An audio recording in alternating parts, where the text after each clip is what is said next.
Après avoir orchestré 4 trails sur le continent africain, 3 au Mali, au cœur du pays d'Ogon, et un au Niger, dans les déserts du Ténéré et de l'Aïr, Iron Organisation et Alain Charlier remettent le couvert en organisant une nouvelle course de l'extrême en Éthiopie.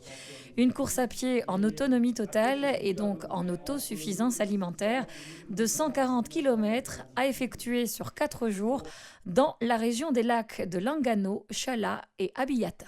Ce type de course, j'ai organisé pour essayer de faire connaître un peu les courses extrêmes, dites extrêmes, aux Belges, aux coureurs belges, car dans le temps, je faisais pas mal de courses de ce type-là et je me retrouvais toujours isolé avec Fernand Maréchal dans un groupe de coureurs français, anglais, américains, etc., mais jamais aucun belge. Donc je me suis dit qu'il y a un tel potentiel en Belgique de bons coureurs, pourquoi pas moi-même les amener là-bas.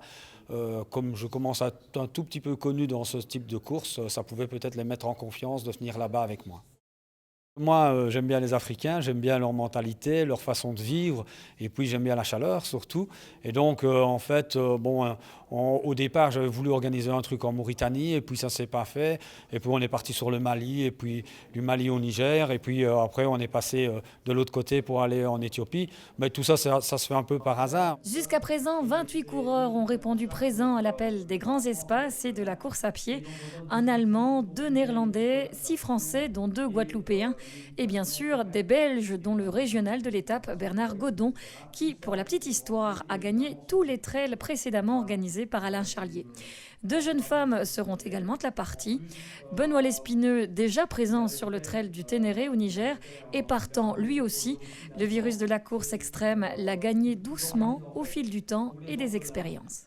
Pour moi, c'est plutôt dans le but de découvrir un pays, rencontrer des populations. Et donc quand on peut le faire par ce biais-là, c'est quand même un plus. On se prépare quand même 2 mois avant l'épreuve un peu plus spécifiquement. On augmente peut-être un petit peu la durée des entraînements. Pour ma part, c'est à peu près 8 à 10 heures d'entraînement par semaine.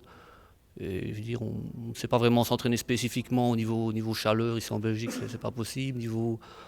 On a fait le Ténéré, il n'y avait pas de sable non plus pour s'entraîner. Donc le seul entraînement un peu spécifique qu'on peut peut-être faire, mais c'est avec le sac à dos. Mais sinon, voilà, on continue son entraînement habituel. Derrière l'aspect sportif, Iron Organisation met un point d'honneur à soutenir l'une ou l'autre action humanitaire. Ce sera une nouvelle fois le cas en Éthiopie, puisqu'une partie du montant versé pour l'inscription par les coureurs sera destinée à 2 ONG qui travaillent dans le domaine de la santé et de l'éducation. Les inscriptions restent ouvertes jusqu'à la fin du mois de décembre.